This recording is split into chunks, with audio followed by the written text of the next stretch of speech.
আজকের ম্যাচটা যখন শুরু হয়েছিল তখন আমার মনে হয়েছিল নাইট ফ্যান হয়ে দেখি, বাট শুরু করি নাইট ফ্যান হয়ে দেখাটা। টিম সাইফার্টকে দেখে বদলে যেতে হয়েছে। টিম সাইফার্ট এমনভাবে খেলা শুরু করলো আজকে, আমি ভাবলাম যে ফিলিপ সল্টের জায়গায় একদম রিপ্লেসমেন্ট কিন্তু টিম সাইফার্ট। যদি আমরা প্রথম থেকে দেখে আসি, এই সিরিজে টিম সাইফার্ট ফার্স্টের ম্যাচটা খেলেনি, বাট 3 ম্যাচে টিম সাইফার্টের কিন্তু রান ছিল, প্রত্যেকবারই ডবল ডিজিটের রান ছিল আর প্রত্যেকবারই ফার্স্ট স্টার্ট ছিল। তো ফিলিপ সল্টের কেউ যদি লাইক টু লাইক রিপ্লেসমেন্ট হয় তাহলে সেটা হচ্ছে টিম সাইফার্ট।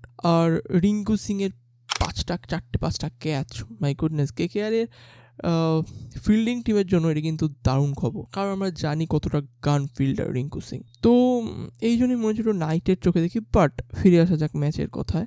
আজকের ম্যাচে নিউজিল্যান্ড কিন্তু ভালো পারফরমেন্স দিয়েছে। ফার্স্টে ভালো স্টার্ট করেছে, তারপরে ইন্ডিয়ান বোলাররা আবার চেপে ধরেছিল, দেন আবার ড্যারেল মিচেল এসে ত্রাতা হয়ে তাদের বাঁচিয়ে দিয়েছে। কিন্তু আমাদের যেটা মাথায় রাখতে হবে সেটা হচ্ছে সঞ্জু স্যামসন আর আর্শদীপের ফর্ম।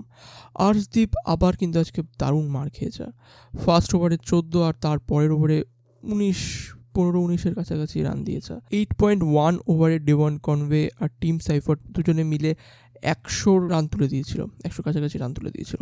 সো আমাদের দেখতে হবে যে সব বোলারই এখন মার খায়। T20-তে আমরা এখন এমনই পিচ বানাচ্ছি যে বোলাররা মার খাবেই, সেটা কোনো কিছু করার নেই।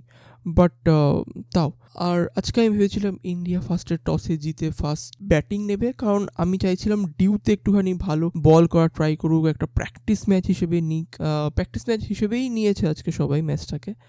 বাট যদি আমরা ডিউতে বল করা শিখতে পারতাম, তাহলে ডিউতে বল করতে পারতাম, তাহলে একটা এক্সপিরিয়েন্স হয়ে যেত। বিকজ টস কিন্তু সবসময় আমাদের ফরে যাবে না, টস বদলে যাবে। আর সেই সময় সেই কঠিন পরিস্থিতিতে আমাদের যখন বল করতে হবে তখন ডিউতে বল করতে হবে। সে যাই হোক, তো আজকের ম্যাচের কথা যদি বলতে থাকি তাহলে ডেভন কনওয়ে আর টিম সাইফার্ট। ডেভন কনওয়েকে অনেকদিন পর একটুখানি ভালো ফর্মে দেখলাম, 191 স্ট্রাইক রেটে খেলেছে, 23 বলে 44। আর টিম সাইফার্ট তো দারুণ খেলেছে, 36 বলে 62। রাচিন রবীন্দ্র 4 বলে 2, রাচিন রবীন্দ্রার ফর্ম পড়ে গেছে। গ্লেন ফিলিপ 16 বলে 24, মার্ক চ্যাপম্যান 8 বলে 9। তো কুলদীপ যাদব আস্তে আস্তে যখন এগুলোকে ধরা শুরু করেছিল, কুলদীপ যাদব, তারপরে জাসপ্রীত বুমরা এসে যখন আউট করছিল, ম্যাচটা যখন চলে গেছিলো 125-এ 3, 155-এ 4, তখন ড্যারেল মিচেল এসে কিন্তু একটা অভাবনীয় ইনিংস খেলেছে। আবার 18 বলে 39 রান করেছে, আর তারই দৌলতে এই ম্যাচটা গিয়ে পৌঁছে গেছিলো 215-তে। কিন্তু আমরা যখন ব্যাট করতে নামি তখন অভিষেক শর্মা সবসময় ম্যাচে চলবে না, সবসময় রান করবে না, তো 0 রানের মধ্যে আউট হয়ে গেছে। বাট এটা আমার অভিষেক শর্মার খুব ভালো লাগে যে সে বল নষ্ট করে না, তাড়াতাড়ি এসো, তাড়াতাড়ি খেলো, তাড়াতাড়ি ফিরে যাও। সঞ্জু স্যামসন যেমন ফর্ম একদমই ফালতু চলছে, আগের ম্যাচে 0, তার আগের ম্যাচেও ঠিকঠাক রান আসেনি, আর এই ম্যাচে 15 বলে 24।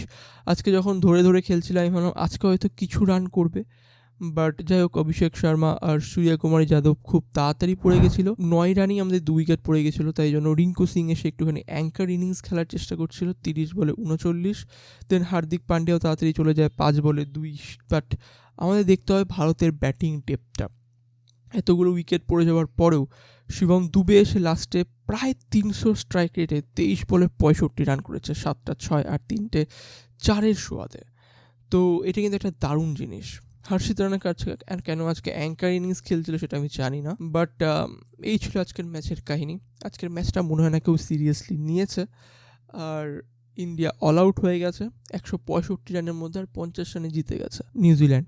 বাট আমি চাইছি ইন্ডিয়া ফার্স্টে ব্যাট করুক আর লাস্টে বল করুক, বিকজ ডিউতে কেমন পারফরমেন্স করবে আমাদের বোলার আমি সেটাই দেখতে চাই। বিকজ হরদীপ সিংকে নিয়ে কিন্তু একটুখানি আমার চিন্তা হচ্ছে ওয়ার্ল্ড কাপে যাওয়ার আগে। But Singh is the king, swing করে সে আমাদের জিতিয়ে দেবে, সেটা আলাদা কথা।